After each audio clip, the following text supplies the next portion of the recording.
Assalamualaikum warahmatullahi wabarakatuh.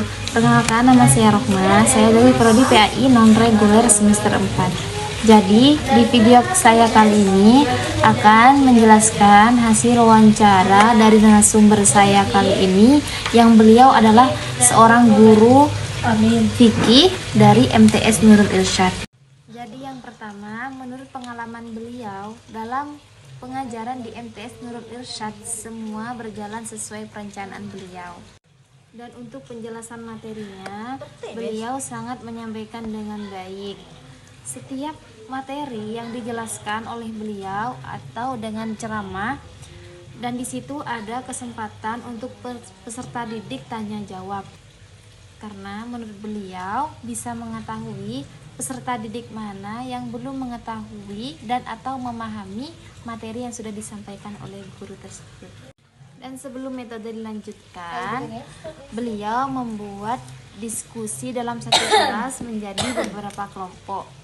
Karena menurut beliau dengan cara itu ditemukan hasil mana yang benar-benar dicapai oleh peserta didik. Karena keinginan beliau peserta didik benar-benar mencapai apa materi yang sudah disampaikan oleh guru. Dan pencapaiannya agar lebih mendalam, beliau menggunakan metode praktek atau memberikan contoh langsung di depan peserta didik. Dan karena setiap peserta didik tidak mempunyai IQ yang sama, jadi beliau menjelaskan atau menerangkan secara praktek tadi bagaimana caranya semua peserta didik yang tadi sudah disampaikan materinya itu benar-benar memahami dan mengetahui apa yang sudah dijelaskan. Dan beliau setiap menggunakan metode seadanya, seperti melihat di sekitar apa yang bisa dibuat contoh atau dibuat praktek. Tidak pernah menggunakan elektronik dan tidak pernah menjelaskan memakai video atau lain sebagainya. Jadi menurut beliau, dengan menggunakan metode dengan seadanya atau di lingkungan sekitar, mereka bisa memahami dan bisa memberikan contoh langsung pada lingkungan itu.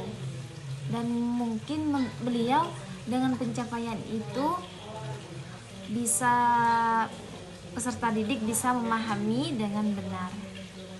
Sangat minim menggunakan media elektronik di saat penjelasan atau praktek. Jadi beliau menggunakan seadanya, dan itu bagaimana caranya murid atau peserta didik tadi memang benar-benar mengetahui dengan jelas.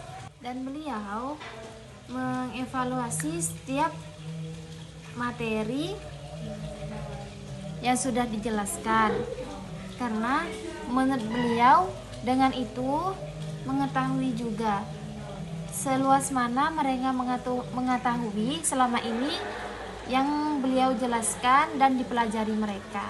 Jadi beliau membuat evaluasi itu juga menambah nilai di akhir semester. Dan beliau mempunyai prinsip, yaitu bagaimanapun caranya peserta didik bisa mengetahui dan memahami penjelasan beliau selama beliau menjelaskan materinya. Mungkin hanya ini hasil dari wawancara saya yang saya dapat dari MTS Nurul Irsyad. Kurang lebihnya mohon maaf. Assalamualaikum warahmatullahi wabarakatuh.